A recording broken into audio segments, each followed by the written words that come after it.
So that's how we think about, finding the right thing and treating it. Our challenge, if your target resembles things in other parts of your body, it can cause damage. And so the regulatory parts of the government are there to make sure that that drug that we developed to treat Alzheimer's is not going to cause cancer or not going to cause your white blood cells to disappear. Typically, if you're forgetting something, that's because you didn't have enough sleep. Very simple. Sleep, memory. If you can't balance your checkbook or you can't do complex mathematics and you used to be able to do that, that's Alzheimer's disease.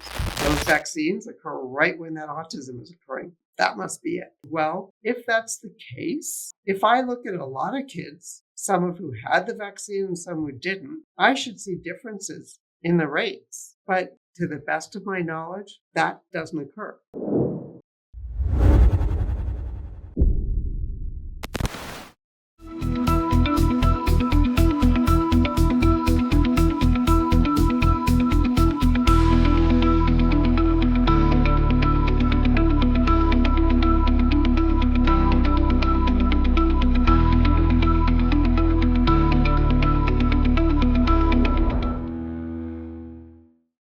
Today to have with me on that path Dr. Benjamin Wolozin, and he is a professor at BU. He's going to tell us his actual topics, which I think mildly changed, but basically they're neurologic, and he deals with Alzheimer's, Parkinson's, and ALS, hopefully on the cure for any/all of those.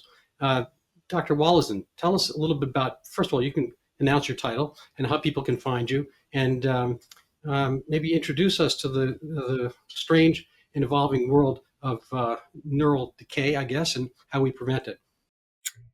Well, thanks, Randy, for having me on. I'm a professor of anatomy and neurobiology. I also have joint appointments in the Department of Neurology, as well as pharmacology, physiology, and biophysics. Also, it's important for our viewers to know that I also have a company, Aquinnah Pharmaceuticals, for which I'm Chief Scientific Officer and co-founder, and we're developing drugs to treat Alzheimer's disease and ALS. Well, thank you. We actually, I've known people with ALS. I have a friend right now who's a alumnus classmate of mine back in the day, and he's going through that pathway. There's, maybe some slowing. It's hard to tell. What are the prospects for, say within our lifetimes, the turnaround of the aggregation of their lifetimes? So for someone who has ALS right now, it's a devastating disease that typically, not always, but typically progresses rapidly, kind of begins with tripping, and then over the course of 3 years progresses to the point where they have trouble swallowing and breathing. As all of the neurodegenerative diseases, Alzheimer's, ALS, Parkinson's, come in different flavors, different types. And with all of these, there are some rare genetic diseases for which there actually are promising treatments. So in the case of ALS, 2% of patients, have a mutation in a gene called superoxide dismutase, and when given antisense DNA that kind of gets rid of that, it actually can not only slow, but reverse the disease. So they start to improve, but it takes a long time. Like you don't begin to see the benefits until a year after you start the therapy. And it's pretty invasive to give, but it certainly provides some hope. Most people who have the disease have a mixture of a lot of different genetic factors and some environmental factors that contribute to the disease. And we still don't have a treatment for those. We can't offer hope really to stop disease progression. There are multiple companies, including my own, that are developing drugs that we think might be able to. But until you actually try it in people, it doesn't matter how good it looks in an animal model. People are different, and you have to test it on them. I genuinely believe that we will get to the right treatment because in all these diseases, we're seeing very similar patterns. And so it's easy to believe that we're somewhere on the right track. We just haven't found the right sauce yet. So I unfortunately, or fortunately, depending how you look at it, make a lot of analogies. If you have kind of pervasive rusting, let's say you have an old junk car and you come upon it and it's been sitting in somebody's yard or by the seaside for days, weeks, months, years, it tends to form a type of decay. At a certain point, that car is too rusted. You can't kind of get it back. On the other hand, we watch these little Instagram reels that I do now and then, where somebody finds a little antique, razor or whatever, and they manage to meticulously restore that. With the right type of care on an individual basis, maybe you can kind of restore some aspects of certain things. But if something's kind of pervasively rusted, it's like too far gone. How do you undo that process? Now, it's not to really analogize, these degenerative diseases, but obviously rust is a form of degeneration. You know, if in fact you found the kind of the right drug or gene therapy, whatever, how pervasively can you go back and do the entire car, get rust out of everywhere? In this case, the brain. It's a tricky place. You can't operate on it, without damaging and whatnot. How do you undo things that are kind of on a very intricate neural network when these things, are cross fibers and whatnot? How do you undo something like that? It's easier to do destruction, to tear down, to blow up a building than to unblow it up.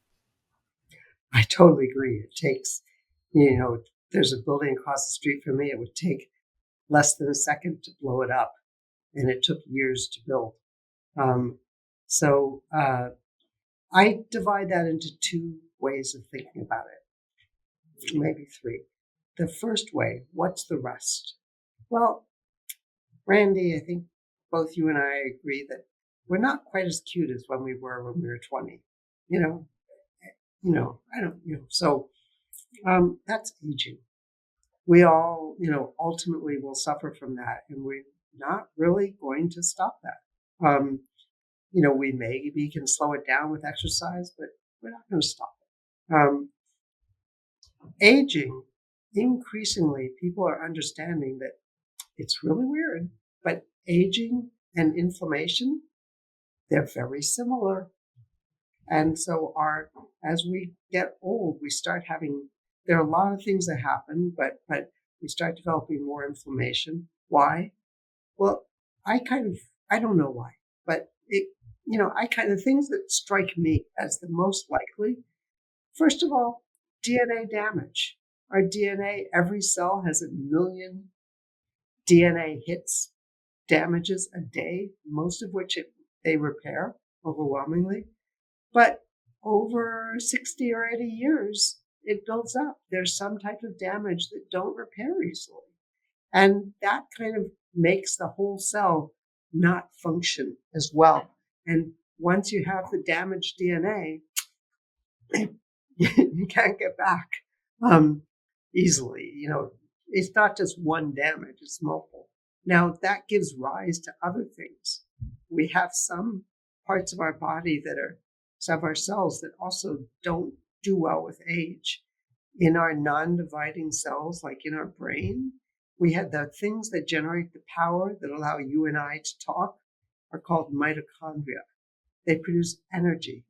Turns out they have DNA too that gets damaged, and they deteriorate with age. So those are two basic things that are really hard to fix. So that part of it, what can we do? Well, we can't change the aging, but we can reduce the inflammation that's occurring. I'm 66. If I look at my hand, all these spots and everything, that's inflammation. And so what we're finding is that a lot of treatments, different researchers and companies are looking at, are increasingly focusing on inflammation.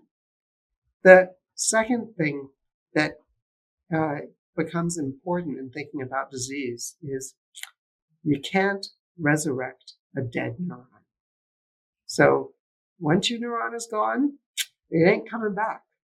But if you could identify it a little ahead of time, you can maybe slow down so it doesn't damage. Or again, let me come back to this treatment for ALS.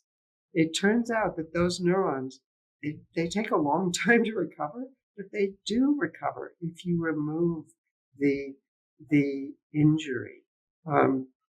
So why do they take so long to recover? Because you've got the center of the neuron in one place, and you've got where it does all its talk, like the equivalent of hundreds of miles away, and it takes a long time to ship things out there. So things change slowly.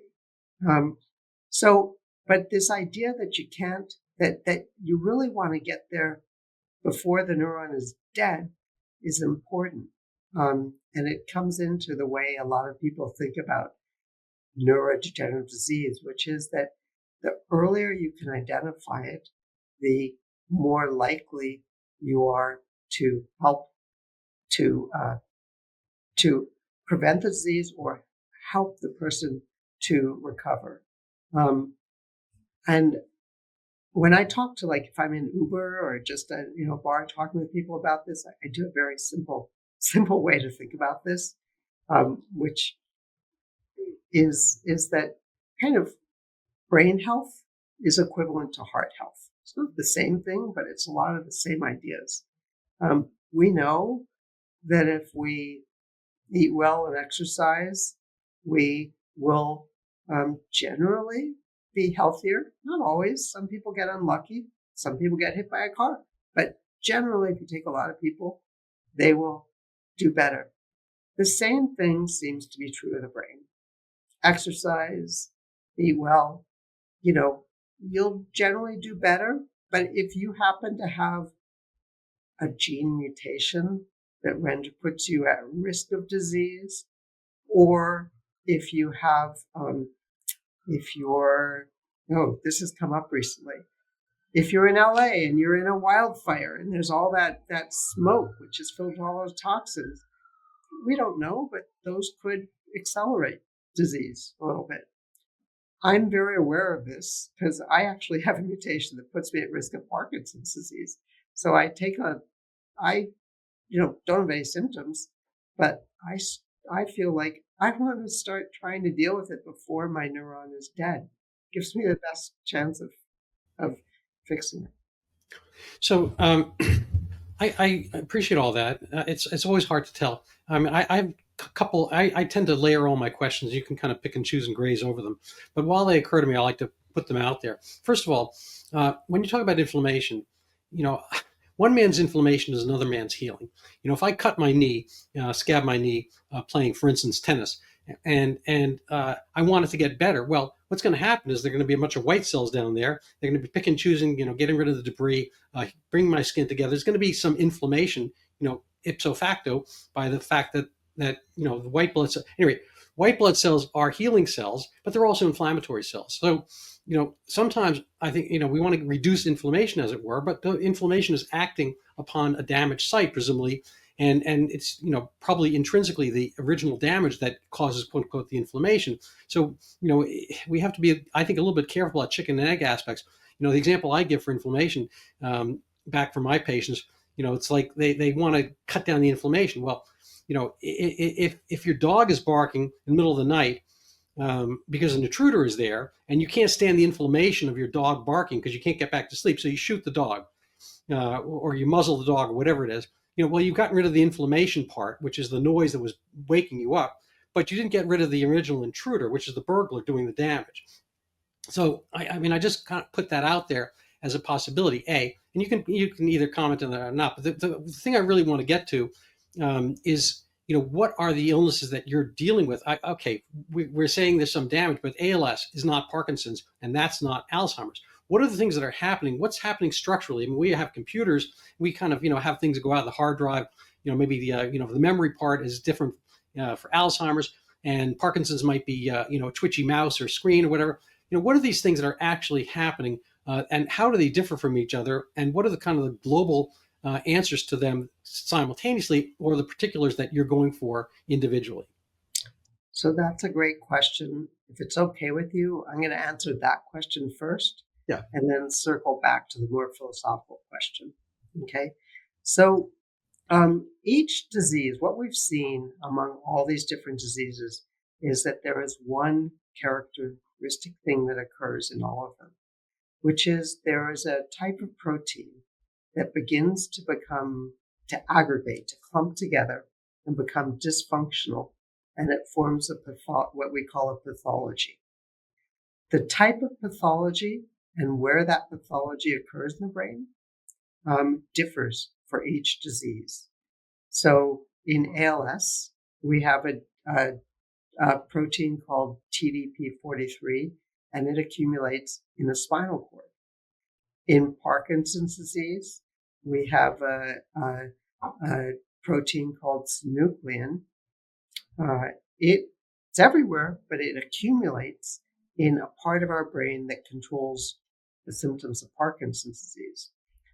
And then in Alzheimer's disease, we have two proteins that accumulate. One is outside the neuron, that's called beta amyloid, that forms senile plaques.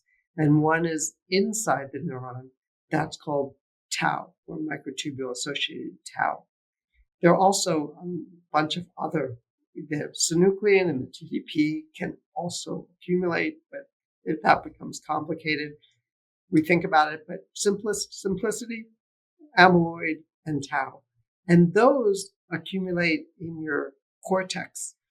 And so the other thing to think about brains, the first thing is with disease, what's accumulating? That's going to determine the type of therapy that we think will ultimately correct the disease. Get rid of those aggregates, particularly the ones in the neuron's going to be healthier. The second thing is, where is it occurring? Real estate is important. If I have an aggregate accumulating where my motor function is controlled, guess what? I can't move. If I have an aggregation occurring in my spinal cord, that's also a different type of motor, can't move. If I have something accumulating in my cortex, then I have trouble with higher thought. And Alzheimer's falls into flavors. There's Alzheimer's disease. There's also something called frontotemporal dementia. And I like mentioning that because it really shows how important location is. In frontotemporal dementia, the tau accumulates right in the front of your brain. That is what makes you kind of controls your personality. And if you start becoming dysfunctional there, you become what's called disinhibited. So here's the classic story of someone with frontotemporal dementia, an accountant who is super shy and doesn't like talking to people, suddenly starts taking up painting, becoming more artistic, and actually also likes opera and starts performing and singing and becoming the life of the party for about a year. Then that same person starts to deteriorate and become demented. That's because they're at first the disinhibition is allowing them to be, more bright and cheerful. But then as the deterioration continues, they get worse. Now, let me circle back to your first question. It's a great question also, inflammation. You talk about these analogous things. I tend to think, I look at my hands a lot, so I tend to think about my hands. First of all, when I was young, if I had a cut, it would heal like that. As I get older, I still heal, but it takes longer. The other thing is, if I have one cut with a little bit of inflammation there, that's okay. I can deal with that.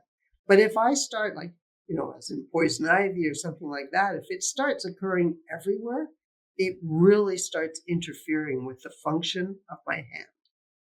And I think that's, again, analogous to neurodegenerative disease and inflammation that occurs with aging. When you're young, you can fix things quickly and the inflammation appears and disappears quickly. In fact, you want to know something really interesting? people who have extended longevity, those people who live over 100 years, their inflammatory systems react like that and then go away quickly. They're really like robust. We don't know why, but that's what happens. When that inflammation first starts, or if we have just a little bit, it's really good. You kind of want it. I'm going to tell you some of the nuance that makes it kind of difficult to drug inflammation in a moment. But first, you kind of want that. And because it can get rid of stuff. That's good. But as it starts appearing over and over and starts becoming like covering the entire part of your hand so that the inflammation starts bleeding into each other, imagine that in your brain. It starts interfering with brain function, and that is what we call disease.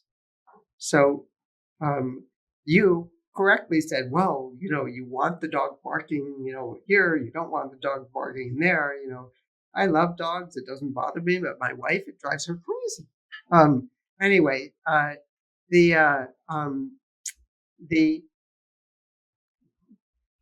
for inflammation, it gets difficult. You actually want that inflammation initially for like getting rid of the early stuff. And, but as you start degenerating, one of the things that the inflammatory cells do is they see your damaged neurons. And just like the damaged cells, they're like, got to get rid of that. I need to clean up this brain. And it's good if they clean it up and get rid of one neuron. It's bad if they clean it up and get rid of 2 billion neurons. But the problem is disease doesn't just start at one moment and then like, bingo, and then that's it. That's perhaps with a traumatic injury, but not with a neurodegenerative disease. So these are continuing processes.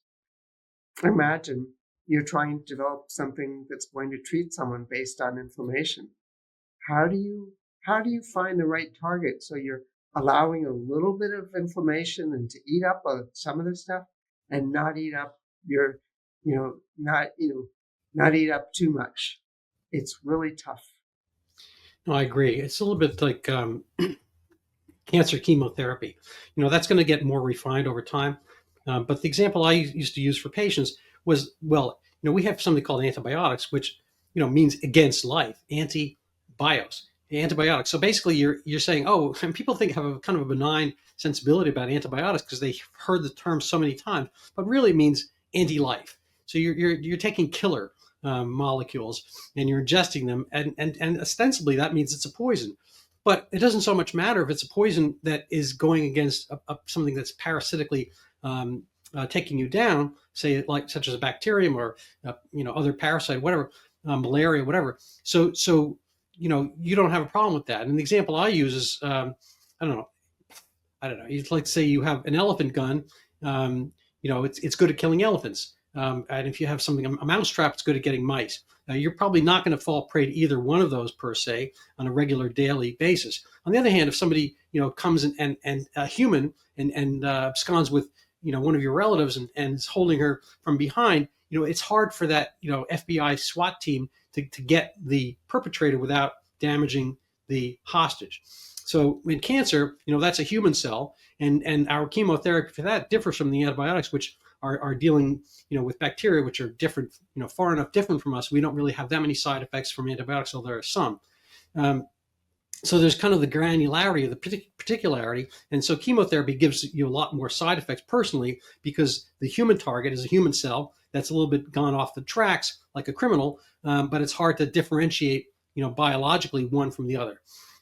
With the therapies that are out there, how do you weed out, the good from the bad? Is there going to be some kind of greater tracking on a personal basis or a cellular basis that will be able to define and refine the search for one versus the other? I don't know if that made any sense to you. Yeah, so let me address that in, again, a couple of ways. First of all, I'm a pharmacologist. I'm in the Department of Anatomy and Neurobiology, but I'm kind of a pharmacologist, molecular biologist. I tend not to use terms like poisons and all these things that have a lot of charge. I use things that are much more bland. I'm like, well, is there something in a bacteria that my compound can bind to that doesn't exist in a person? That's what we call a target. Is there a target in the bacteria, a molecule that's not in a person? If there is, and if the bacteria needs that to live, that becomes a very good target for pharmacotherapy. And that's what an antibiotic is. Similarly, now when we go to treating disease, we ask a similar question. Is there something there in the person who has disease that is not present in the rest of the cells in that person's body and not present in other, maybe other people? And that's one reason why in the field we tend to focus on these protein aggregates, because when you're healthy, you don't have many of the protein aggregates, at least the ones in your neurons. The beta amyloid, a little more complicated because people can have it and be fine with it. But if you can target something that gets rid of those aggregates, then you're going to selectively treat the disease, and that inflammation will hopefully go away on its own. It'll take time, but it'll go away. So that's how we think about, finding the right thing and treating it.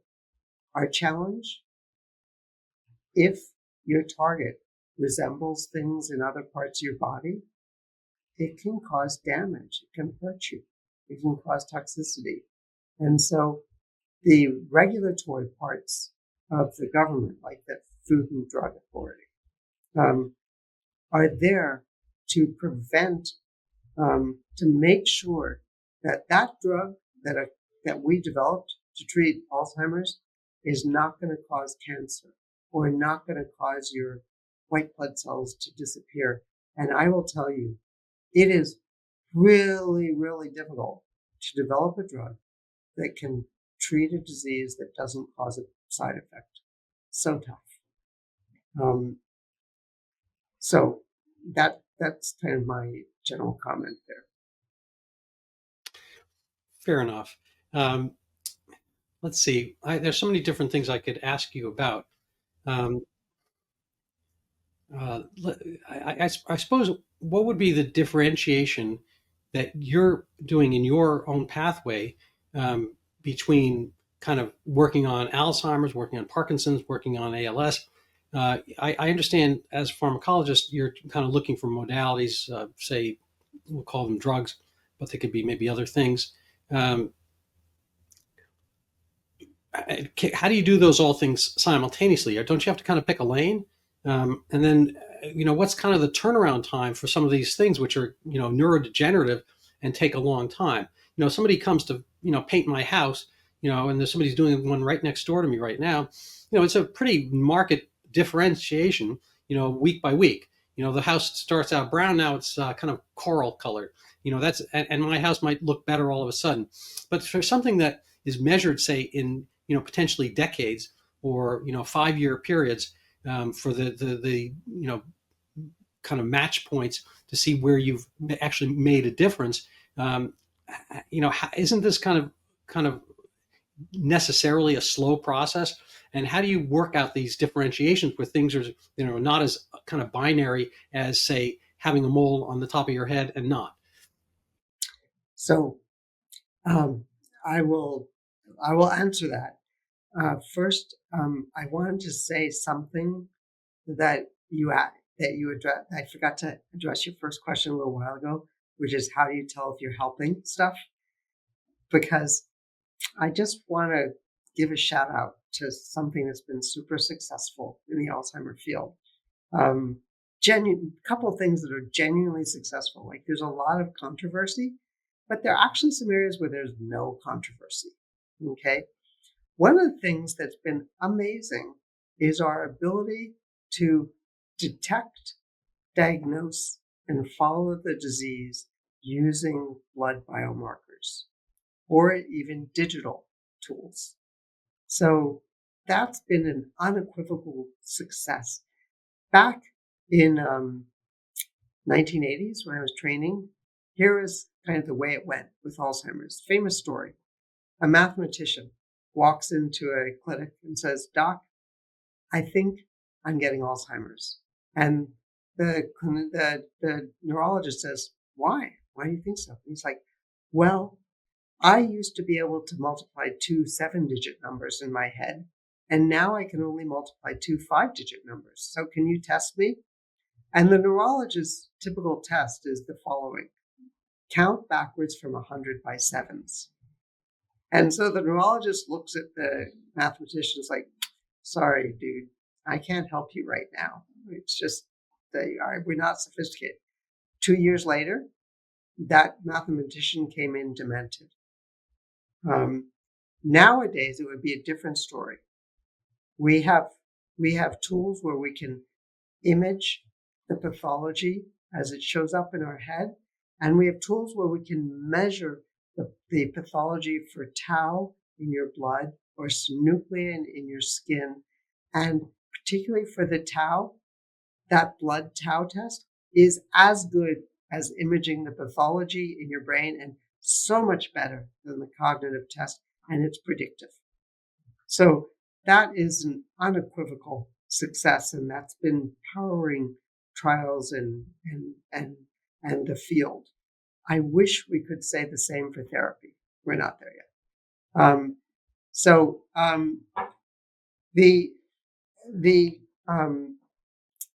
The next thing you were talking about, sorry, remind me, what was the follow-up question you had? This could be our own personal Alzheimer's test. That's one other thing I want to say to people, so you know. Whenever we forget something, we always worry, like, "Oh my God, am I getting Alzheimer's disease?" When I was a graduate student and I'd forget something, I'd be like, "Am I getting Alzheimer's disease?" So here's what people should know. Typically, if you're forgetting something, that's because you didn't have enough sleep. Very simple. Sleep, memory. If you can't balance your checkbook or you can't do complex mathematics, and you used to be able to do that, that's Alzheimer's disease. Alzheimer's disease is executive function. So just so you don't, when we all forget things, we forget things more as we age, not Alzheimer's. Anyway, now back to what we were discussing. I think you were asking me, how do I actually do my stuff? What do I do? You're saying Alzheimer's takes a long time to study. What do I do? And you're right, it drives me bonkers. It can take 2 years to study a mouse model, 5 to 10 years to study, or 30, a primate model. How do you do it? So the answer is, first of all, you do it with humility. Every model, it's just a model. It's not really the disease. And that's why when we take a drug into the clinic, you don't for sure know what's going to happen. However, in my own lab, what I do is I have 3 lines of attack. I use animal models that somewhat model the protein aggregation, but you know what? I generally don't wait until they're super old. So that's a weakness in the study. And believe me, I'm right now doing experiments where we have an idea on how to kind of make that aging happen sooner, quicker, so that we can really study it. The second thing we do is a mouse model. It's an animal. It's not a person. It's not a human cell. So what we've developed in the lab are these little mini brains that we can build up in about over like 2 weeks, and then kind of seed in some pathology, and they literally develop most of the pathology of Alzheimer's disease over the next 3 weeks. So we can study that. Still, problem. Those are from induced pluripotent stem cells. It's a mouthful, but they're from human cells that seem very young. So we're trying to develop the equivalent of stem cells that are like old farts, that are old.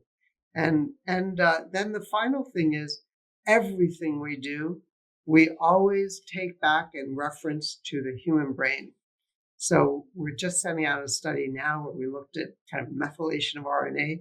But an amazing thing the National Institute of Aging has done is it's assembled these databases that have RNA and protein and DNA from thousands of people. And that becomes important because, Randy, I'm sure you would agree you're not like me.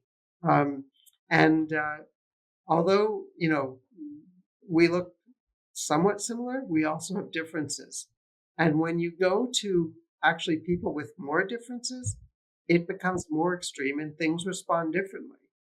So you really need to look at a large number of people. Like if you listen to the news, you've heard that there's this somewhat controversial antibody treatment for Alzheimer's disease. And I'm not going to defend it or anything, but it has about a 36% efficacy.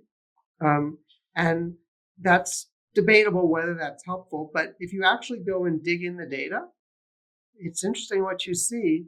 It turns out it's much more effective in men than in women. And the efficacy in men is like 40%. The efficacy in women, lower, like, less than 20%. So according to the stats, it's actually not going to be super beneficial for women, better for men. That emphasizes something that's so true, which is when you study the disease, you can't just study, like if you develop a therapy for just one person, guess what? You'll help that person, but that person that doesn't look like them, you might not help.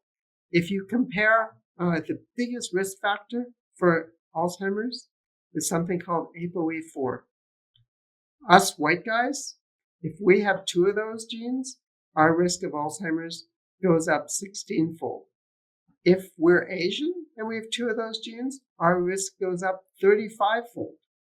If we are African American and we have those genes, our risk goes up only 2-fold. However, it turns out that our general risk of dementia is twice that of you and me, if you're African American. So the disease must be different. We have to figure out how to treat it. We have to look at all of that. One of the central issues, I think, is this concept of pruning. And I had a revelation I have to partially attribute to my lovely wife. Last night we were at dinner, and she was saying, well, schizophrenia, is a kind of a reversal of brain function at obviously postpartum date, 18, 19 years after birth. Is there the possibility of similar regression of normal kids in their toddler years or thereabouts towards what we see as autism? I think there are a lot of different factors going into the autism rise. I don't want to do this whole thing right now and here, and I didn't plan with Dr. Wolozin to cover that topic per se. But I'm wondering if if you, Ben, would cover the concept of what's called pruning in schizophrenia and whether that occurs in autism, and what's the modality that's happening in schizophrenia? I assume it's some kind of a genetic problem, but can we have these kind of regressions brain-wise for I guess a neurodevelopmental mapping that's already occurred? So is there any possible crossover between what's been called regression, kind of this late phase autism, and some people are attributing to vaccines and whatnot, whether it's vaccines or some other toxin or nothing at all, or diagnostic drift, I don't know. And I'm not going to have the answer. I'm not pressing you for an answer on that. But given the schizophrenia episode, how does that happen per se? What is pruning, and what are the other dangers, and does it act in any of the other kind of later stage neurodegenerative illnesses you mentioned, ALS, Parkinson's, Alzheimer's, etc.? So a couple of things. First of all, after we're born, we continue to develop. My daughters used to wear shirts when they were between ages 0 to 3 that said, "Don't bother me, I'm myelinating," which means I'm adding kind of insulation to my nerve cells, which helps them to do better athletics. And that development continues on when we get to adolescence. The brain undergoes a wholesale new kind of change as it rewires. So, for instance, during COVID, I was teaching by Zoom my nephew's class, and I was teaching them about the brain. And one of my goals was to kind of let them begin to understand the changes that were going to happen as they entered middle school and high school as they reorganize.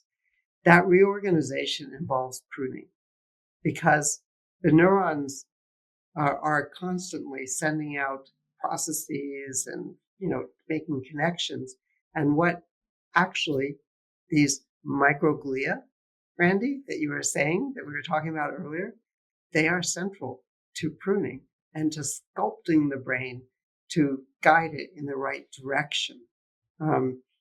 And so, perhaps not surprisingly, one of the major risk factor genes for schizophrenia is actually an inflammatory gene. It's part of the T cell receptor.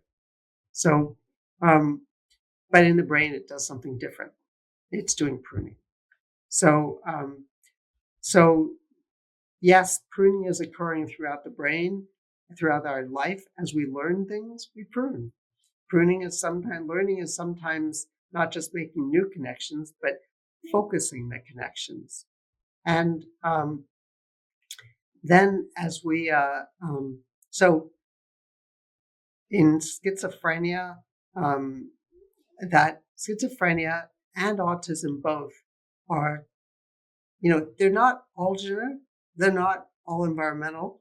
The question is always what fraction is genetic, what fraction is environmental. As we understand more genes, we tend to be able to identify more cases that are related to that. In the terms of schizophrenia and pruning, there's actually roughly, this is only roughly accurate, when people have schizophrenia, about a third of them improve with time, a third stay the same, and about a third deteriorate with time. And the ones that deteriorate, if you look at their brains, they're actually losing neurons. So their type of schizophrenia is probably different than the type of schizophrenia that people who get better with time. And the genes that are involved are probably leading to some type of injury. I don't know if it's just pruning, but it's true that a lot of the genes that have been implicated in schizophrenia fall either into that inflammatory kind of repurposed inflammation in the brain or to the control of synapses and synaptic guidance. For autism, so much more complicated. Autism is also a developmental disease that happens very early. One thing I do want to say about autism, there are a lot of people who are autistic now, have that autistic diagnosis. We used to call them Asperger's. Now they're called autistic. They're very functional. A lot of them are like the engineers and physicists, the people who like numbers that we admire in life. Some say Elon Musk has these characteristics. And people who have those characteristics are more likely to give birth to children who have those characteristics. But that's not to say it's only genetic. Yeah, but it's not my specialty. Fair enough. I apologize for putting you on the spot here, but there's some people are worried about regarding environmental toxins, whether it was mercury, aluminum, or any number of things, or vaccines, whatever, is this concept of regression. And I think it's very ill-defined. When we're talking about autism, it's a whole spectrum. And, technically, when I first heard that term, like, well, if it's a spectrum, it means I'm on it too, because a spectrum, is a wide thing. But if they're talking about a spectrum within the spectrum of normality. So they're talking about... You tend to be very emotionally connected. You might be blurty, but you're emotionally connected. That's usually not in the autistic spectrum. No, I know that. I'm only saying that if you look writ large, everything's on a spectrum. So, they're talking about the spectrum within the greater spectrum of neurotypical all the way to this neuroatypical, whatever. So they're looking at a minor spectrum of people who have this kind of like deficiency of social connection and engagement and emotional array and whatnot, and who tend to be very devoted to minutia and whatnot, can't get out of their Right. own way as far as kind of thought patterns, whatever, maybe overlapping a But, little bit. but it actually also gets to like the extreme autism, the kids who like can barely talk and bang their head against walls. I mean, Right. it can go from there to someone like what was her name, the veterinarian who has written books about being autistic and loving animals. It's a spectrum. You're right. Well, yeah, no, I understand. I mean, there is some bleed, as it were, diagnostically. And this is kind of the thing I've been, not quite banging my Yeah, head against. No Simple pun, Brannon. That's but the that, person who that's the has name. autism. Yeah, but I think there's been some overlapping of what used to be mental retardation and now is called intellectual disability. And before, mental retardation was frankly, I think, idiocy. We tend to think of idiots as kind of a much more kind of benign, mild term for somebody who's flaky and whatnot. But that was an actual term of art. The village idiot was mentally retarded, and there's been like this kind of procession of euphemisms or whatever, or labeling, and so now there's autism with intellectual disability, which might have been just somebody who was institutionalized previously, and now we're kind of putting things under this rubric of autistic. Anyway, I don't want to spend too much time on that, but I was just kind of curious. Do you think there's possibility of this so-called regression theory? I don't know if you're familiar with it. That some kids are getting it, way postpartum, that 2 years of age or a toddler stage, whatever, and they're getting, they were say would have been destined to be normal, and then not. I mean, the analogy again at dinner with my wife we came up with is kind of like baking a cake. There are ways to get a bad cake. Put in the wrong ingredients. Let's say that's kind of a genetic thing. You put it in the oven. You have picked out the wrong ingredients. They were bad from the start. You don't get a good cake, or you overcook the cake. So maybe there's some like hypoxia during childbirth that might be causing something to happen at the time the cake was delivered from the oven. A souffle, you banged it, it flopped. Or is there something that happens afterwards, like decay? You let it out too long, and it winds up going bad. The fungus or the mosquitoes or flies eat it, whatever. Who knows what happens? But do you think there's anything to this concept and claims of kind of the regression of some, say, pathway to normalcy in these kids, and something happening, some kind of later stage injury that's causing this autistic pattern? Or do you think it's all kind of like kind of baked in the cake? I don't like the word all. I live in a world of gray zones and spectrum. But I do think a lot about causality. You know, if if you suddenly see a flock of birds, you're behind the house, and suddenly you yell fire, and suddenly you see a flock of birds in front of your house take off. Does that mean that when you yelled fire, you caused them to take off? To cause them to take off, or was there something going on in the front of the house that you didn't see? But they both occurred at once. So the thing about autism is that when your kid is born, at first, all they're required to do is smile. They smile, you feel happy, you go goo goo gaga with them, etc. Then, as they get older, they become more verbal. You start interacting with them more, and you start noticing how they're interacting. Then, as they go beyond that, they have to develop friends, and they have to perhaps, be aware of emotions.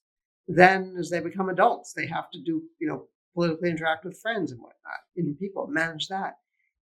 But it turns out that period when people first notice their kids are autistic, let's say when they go from that infant to, let's say, 1 to 3, 1 to 4, 1 to 5, that's also the period when we get vaccines. And so in the same way that if I yell fire behind my house and the birds fly away, it's reasonable. I can see how someone would say, oh, wow, that vaccine occurred in my kid. Now I'm noticing they're having autism. And so it's important to look at it because every disease has some environmental, some components that are not genetic. What are they? It's just important to find the right component so that our goal is to find the right thing so that we can help them. I always say, as a scientist, what do? I work for you. I'm paid by the taxpayer to investigate questions. And so, in the case of the vaccine and autism, there was, study of 12 people. It's not my area; I don't know it well, but there were a lot of issues with the initial study. But also, a lot of people looked at that study and they're like, "Oh, that makes sense to me. Those vaccines occur right when that autism is occurring. Boom, that must be it." Then people went and started saying, well, if that's the case, if I look at a lot of kids, some of who had the vaccine and some who didn't, I should see differences in the rates. But to the best of my knowledge, not my area, could be wrong, but to the best of my knowledge, that doesn't occur. You don't see that. Does that mean there isn't something else environmental that's causing it, that's contributing? It's not causal. A lot of it's genetic, but it can contribute. Are there other things? Probably. It's just that vaccines are not where you're going to be the most effective at helping people.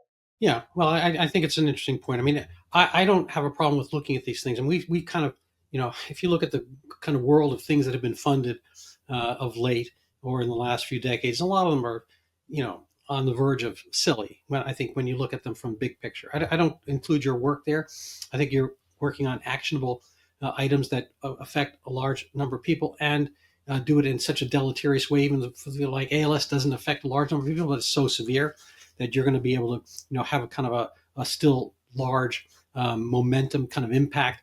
If you do M times V, and say one is the number and one's the power, your kind of momentum of ALS is enormous, and maybe a little bit less with Parkinson's, but there's a higher number of people, less severity. So those are things that are kind of actionable. And when I say actionable, they need our attention and so forth. A lot of things are very much on the fringe. So I've always thought it was kind of an odd thing to keep vaccines sacrosanct from observation. And Andrew Wakefield, I think you mentioned him you didn't mention him peripherally, but the one who brought the MMR concept in the I forget the year what he did, was like late 90s or thing, when he brought that to attention. He was kind of absconded from taken away from polite medical society, and I don't think his essence was egregious. I mean, I don't think it really falls outside the bounds of a lot of other studies that were performed, and he wound up losing his medical license, whatever. But his basic, ask in 2000 or so was that we sever the MMR and we give them individually, and we can kind of see different silos of how people are doing, based on changing the sequence or giving people certain things, whatever. I'm not sure how much we need the mumps vaccine per se. I mean, could you separate these things out? But the when the answer is so resoundingly no, and the repercussions and ramifications are so deleterious, I think people perversely start to look in just that place. Like when I was a kid, my parents were like, don't go in that cabinet. It turns out to be like alcohol or something like that. But it's like, what do you want to do? The first second they're not there, you want to go look in that cabinet. I think people have been so resoundingly told to steer away from looking that they wind up thinking there has to be something there. I mean, I do think there's a lot of money in vaccines. It winds up being a sinecure, especially after the 1986 NCVIA, so that there's a lot of, billions and I don't know how many, tens, hundreds of billions, I don't know what the exact number is, of dollars into vaccines. And it kind of, fuels WHO and whatnot. And so I think there's kind of a force towards promoting vaccines, perhaps above and beyond their actual physical need. I'm not sure babies need hepatitis B vaccine. We could argue about that separately. We're kind of rounding out our hour. So I'm going to give you a chance either to rebut something I said or make a closing statement, a minute or two. Take it away. Okay. First, I want to thank you for having me on. I just want to, again, convey basic points. That if you're worried about having Alzheimer's or worried about ALS, there are associations out there, the Alzheimer's Association, the ALS Association, that can really help you through it. There is hope. We're doing We're doing trials. We're working hard. We're increasingly understanding what could be the right targets, and diagnostically, we're making huge strides. So that's all good. And I just want to convey, I'm at Boston University. There are lots of professors at universities that are working for you to develop treatments to help you and, everyone out there with their lives. And that's our goal. Well, I very much appreciate that. Thank you so much, Dr. Wolozin, for being on my show. I'd love to have you back, and maybe we can chat in the interim elsewhere.